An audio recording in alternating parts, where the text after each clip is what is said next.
ধৈর্য। এই ধৈর্য কি কোনো গুণ, কোনো অনুভূতি, কোনো দৃষ্টিভঙ্গি? আমার জন্য ধৈর্য এক বাহন। আপনি হয়তো ভাবছেন এই কেমন বাহন? বাহন তো ঘোড়া হতে পারে, হাতি হতে পারে, উটও হতে পারে, কিন্তু ধৈর্যকে বাহন বানানো মানে? চলুন আপনাকে একটা কথা বোঝাই। পৃথিবীতে এমন কোনো বাহন নেই যে তার আরোহীকে আছড়ে ফেলেনি। সেটা উট হোক বা হাতি হোক বা ঘোড়া হোক, চলতে চলতে কখনো নড়বড় করেই বসে। তারপর সেই আরোহী পড়ে কারোর পায়, তারপর পড়ে তার নিজের নজরে। কিন্তু ধৈর্যরূপী বাহন কখনো কাউকে ফেলে না, কখনো না। না সেই আরোহী কারোর পায়ে পড়ে, আর না তো নিজের নজরে। কারণ ধৈর্য আপনাকে বিবেক প্রদান করে, বিবেক আপনাকে পরিকল্পনায় সাহায্য করে, আর পরিকল্পনা প্রদান করে আপনাকে শক্তি, আপনার লক্ষ্যের দিকে অগ্রসর হওয়া। বুঝলেন? ধৈর্যকে সঙ্গে রাখুন, নিজেকে আরো ধৈর্যশীল করে তুলুন। এই ধৈর্যের সাহায্যে আরোহণ করে দেখুন কিভাবে এই বাহন আপনাকে আপনার গন্তব্যে পৌঁছে দেবে। রাধা রাধা। অর্ধাঙ্গিনী। আপনার জীবনে অর্ধাঙ্গিনীর ভূমিকা কি হতে পারে? আপনি বলবেন সেরকমই যেমন আমার জীবনে রুক্মিণীর ভূমিকা। এটা সত্যি, কিন্তু এটাও সত্যি কথা যে আমার আর রুক্মিণীর এই সম্পর্ক, তাকে আরো গভীর করার জন্য অত্যন্ত প্রয়োজনীয় হলো আমরা প্রথমে বন্ধু হই।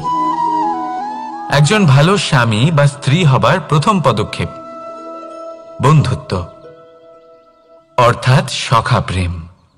যতক্ষণ না এক স্বামী স্ত্রী নিজেদের সম্পর্কে বন্ধুত্বের মাহাত্ম্য বুঝতে পারবেন না, ততক্ষণ এই সম্পর্ক যেন অপূর্ণ থেকে যাবে।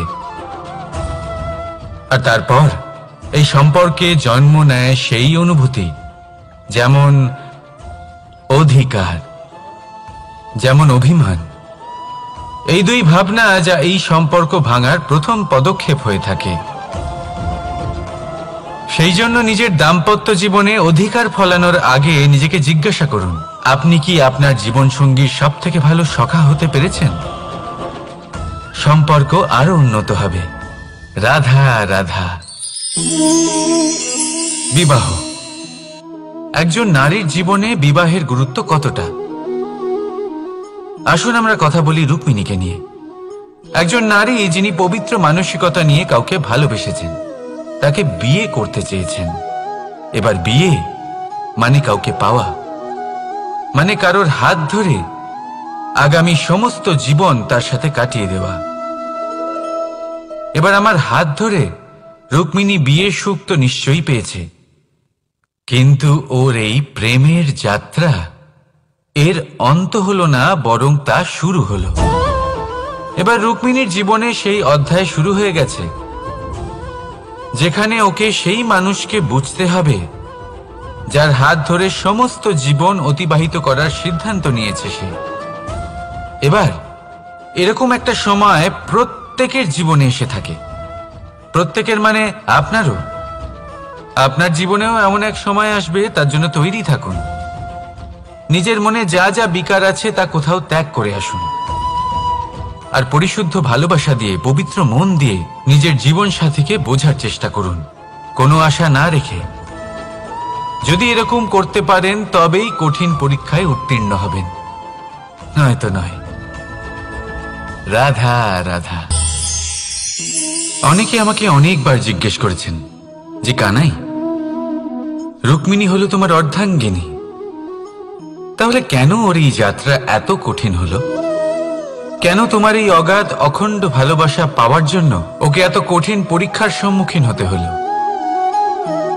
আসুন আমি আপনাকে একটা কথা বোঝাই। অগাধ অখণ্ড ভালোবাসার এই পথ, তা তো কঠিনই হবে। এবার এরকমই এক যাত্রা করতে হয়েছে রুক্মিণীকে, পরিশুদ্ধ ভালোবাসা বুঝতে পারার যাত্রা। এমন ভালোবাসা যা কিনা ক্রোধ, ভয়, মোহ, অধিকার, অহংকার, হিংসা এই সমস্ত বিকারের ঊর্ধ্বে। এবার এই যাত্রায় ওকে সাহায্য করবে রাধা। আর শুধু তাই নয়, আমি আপনাকে বলি, সংসারের প্রত্যেক নারী এই যাত্রা করে থাকেন। এবার যে নারী এই যাত্রার শেষ পর্যন্ত পৌঁছতে পারেন, তিনি এক উচ্চ স্তরে পৌঁছে যেতে পারেন, যেখানে তাকে বলা হয় অর্ধাঙ্গিনী। রাধা রাধা। সমস্যা। এবারে বলুন, সমস্যা কার জীবনে নেই? প্রত্যেকের জীবনে সমস্যা থাকেই। হ্যাঁ, ঠিক আছে, জীবন আছে যখন, তখন সময়ের সাথে সমস্যাও আসবে। কিন্তু প্রত্যেক সমস্যাই কি সময়ই নিয়ে আসে? না, আপনি সমস্ত সমস্যার দায় সময়কে দিতে পারেন না।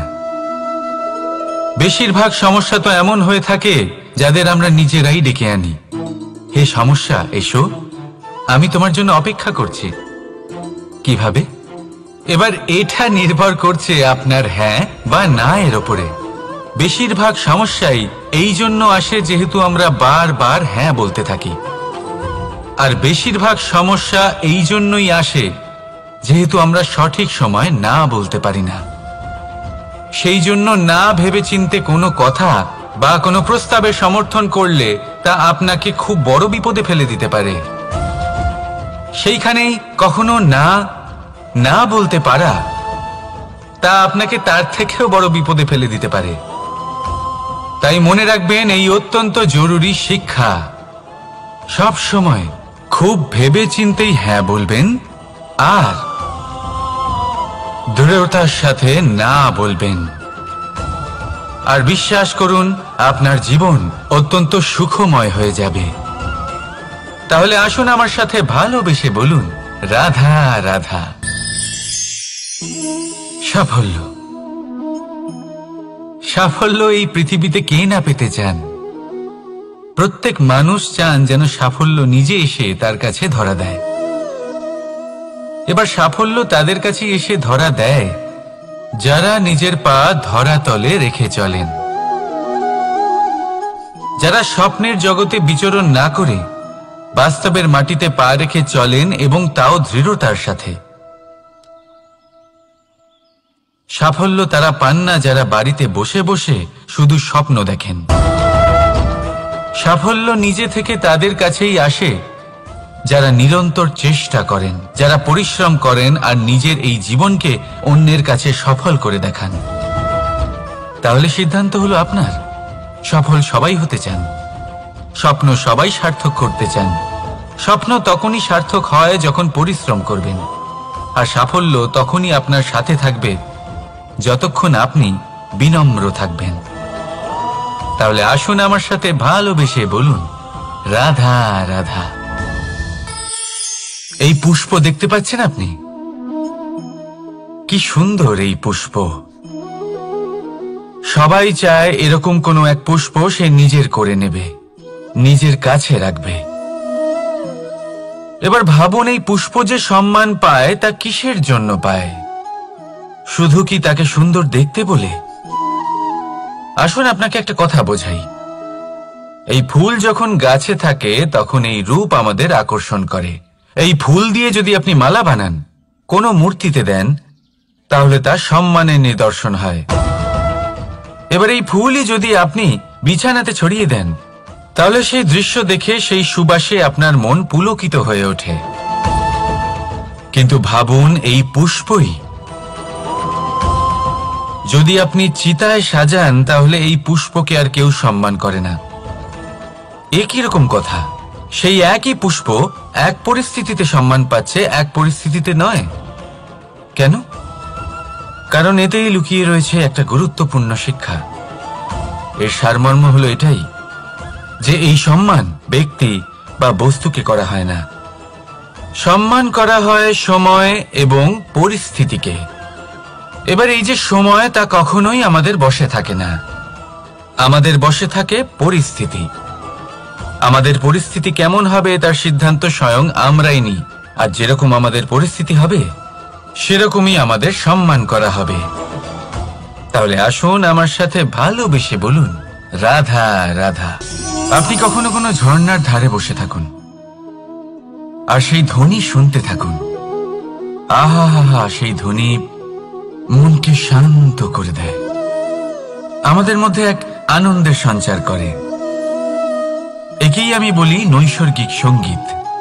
কখনো ভেবে দেখেছেন এই সঙ্গীত উৎপন্ন করার জন্য জলকে কত পরিশ্রম করতে হয়, কি না করতে হয়?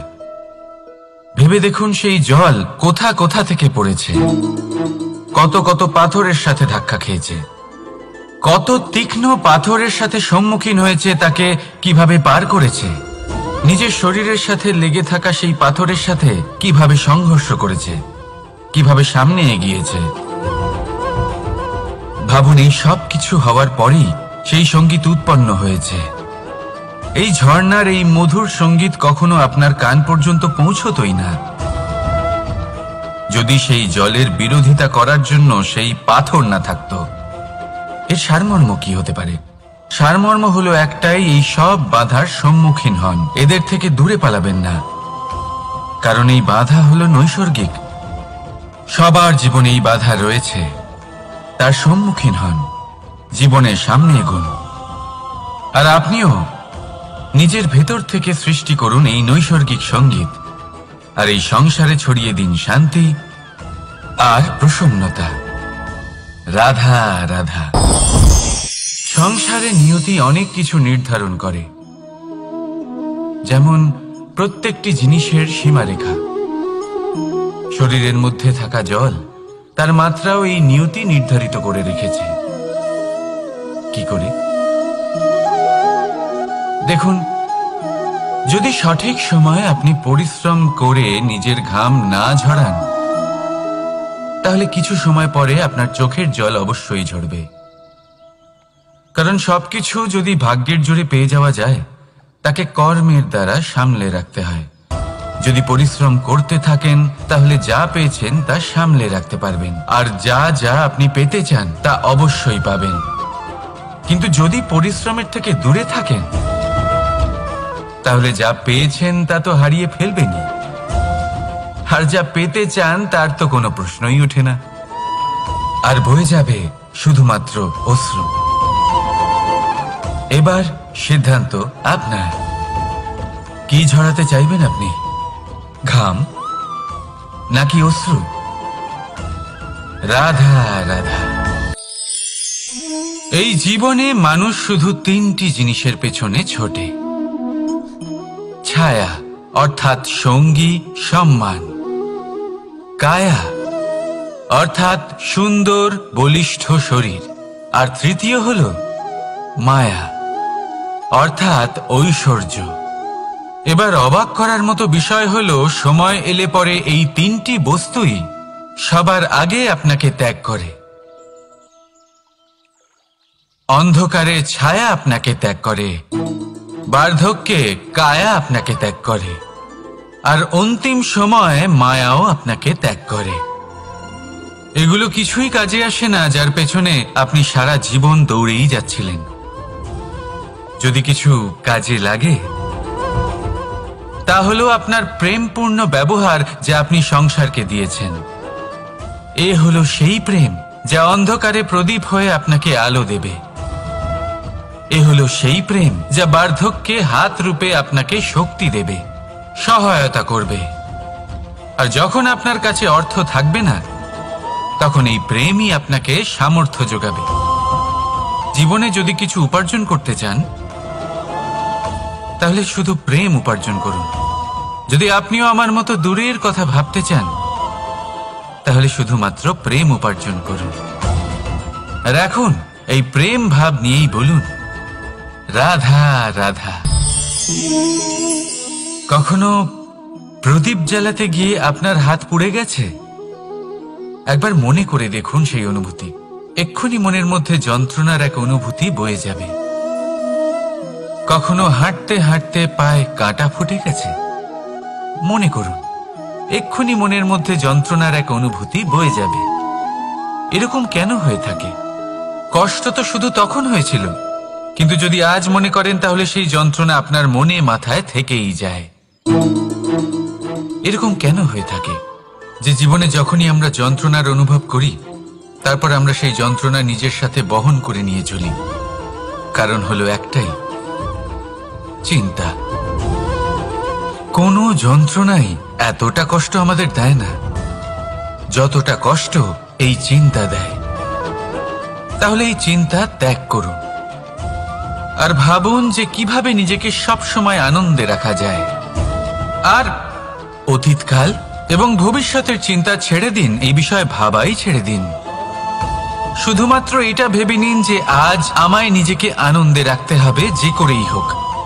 এটা করা শুরু করে দিন। তারপর আপনি দেখবেন আপনার কাল, পরশু, পরের সপ্তাহ, সমস্ত মাস, সমস্ত বছর, পরের বছর, সম্পূর্ণ জীবন আপনি শুধুমাত্র প্রসন্নতাই পাবেন। এবার আসুন এই প্রসন্নতার সাথেই বলুন, রাধা রাধা।